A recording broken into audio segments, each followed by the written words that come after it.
नमस्कार, आपण पाहतात रयत संवाद न्यूज चॅनल। काँग्रेस पक्षासोबतच राहणार माजी जिल्हा परिषद सभापती मल्लिकार्जुन पाटील यांचे प्रतिपादन।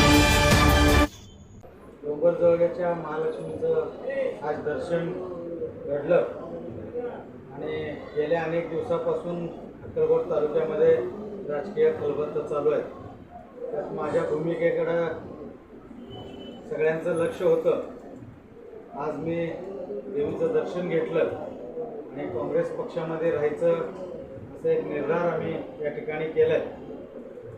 ज्या अर्थाने आदरणीय सुशीलकुमार शिंदे असतील, आपले सर्वांचे खासदार आदरणीय प्रणितीताई असतील आणि सगळ्यांचे विचार घेऊन काँग्रेस पक्षाने गेल्या 150 वर्षापासून स्वतंत्र पूर्व आणि नंतरनं जे काही बलिदान त्याग केलंय त्याचा एक वारसा घेऊन जाणारे देशाचे अनेक नेते या ठिकाणी त्यांचा विचार घेऊन त्या सगळ्यांसोबत जे काही काम या भारत देश अखंड ठेवण्यासाठी जात धर्म पलीकडे हे देश कसं एकत्रित राहील या दृष्टिकोनातून या सर्व थोर नेत्यांनी महापुरुषांनी स्वतंत्रपासून काम केलंय।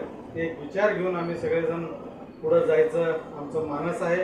यापुढे काँग्रेस पक्षासाठी म्हणून जे काही आमची लोकांची ताकद असेल ते लावून आदरणीय मेत्रे साहेब या ठिकाणी त्यांनी अक्कलकोट तालुक्यात अनेक वर्षापासून काम केलं, पण काही कारणानिमित्त त्यांना असं धोरण घ्यावं लागलं।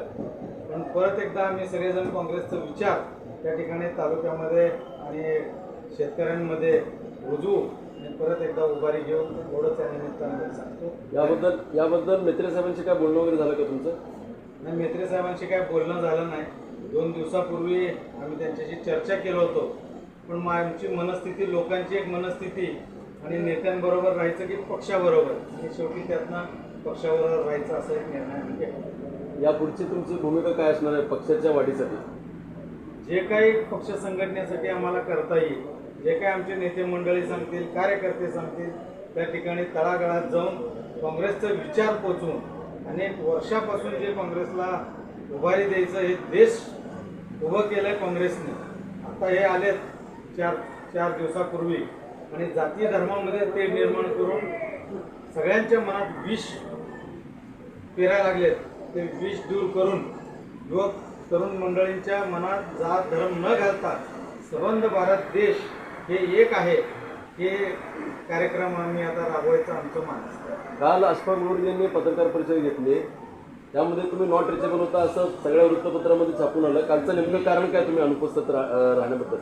मी परगावी देवदर्शनासाठी गेलो होतो आणि ह्याच गोंधळामुळं मी मंदिरात असल्या कारणाने थोडा वेळ फोन बंद ठेवला होता आणि नंतर 4 वाजता मी फोन चालू करून सर्वांना मी आपल्या काँग्रेस पक्षाबरोबर राहायचं असं आव्हान केलं आहे आणि सगळेजण स्वीकारतील। नम्रतेने मी सगळ्यांना आव्हान करतो की काँग्रेस पक्षाबरोबर आपण राहावं।